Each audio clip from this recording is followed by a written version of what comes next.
પ્રભુ ઈસુના મૂલ્યવાન ગૌરવી નામમાં આજની સવારની પ્રેમી સલામ.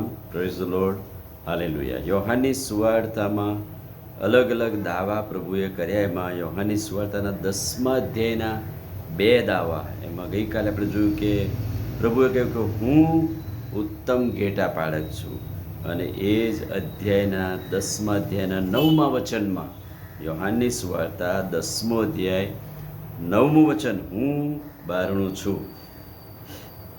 ઈશ્વરની પાસે અને ઈશ્વરના ઘરમાં જવાનો એક જ માર્ગ માત્ર પ્રભુ ઈસુ ખ્રિસ્ત, અને પ્રભુ ઈસુ ખ્રિસ્ત દ્વારા જ આપણે ઈશ્વર બાપને, પ્રભુ પિતાને મળી શકીએ છીએ. એટલે પ્રભુ કહે છે કે સાચું બારણું હું છું.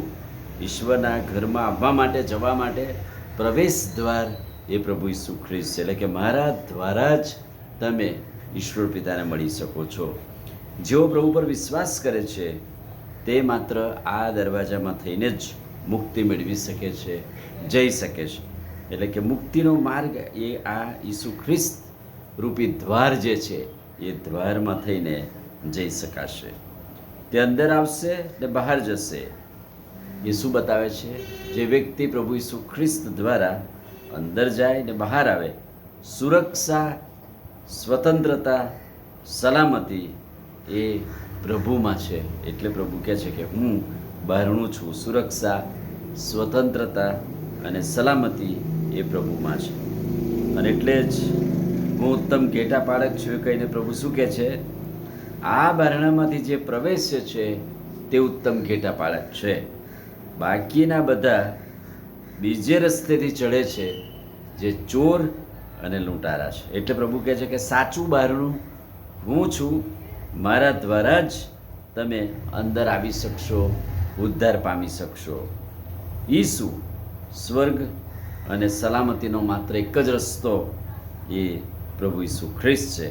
સલામતી અને સ્વતંત્રતા, અંદર અને બહાર જવા માટેનું દ્વાર એ પ્રભુ ઈસુ છે. આત્મિક જોગવાઈ પ્રભુએ આ બારણા રાખે. હું બારણું છું, હું સાચું દ્વાર છું. તો આત્મિક જોગવાઈ એ ઘરમાં પ્રભુએ આપણા માટે કરી છે. અને એટલે કહે છે કે હું બારણું છું તો હું ઉત્તમ ઘેટા પાળક પણ છું. અને એટલે બારણું ને ઉત્તમ ઘેટા પાળકનો દાવો એ સલામતી પૂરી પાડે છે. એટલે કે ચોર અને લૂંટારાથી તે બચાવે છે, સલામતી પૂરી પાડે છે, સ્વતંત્રતા આપે છે અને સુરક્ષા પૂરી પાડે છે.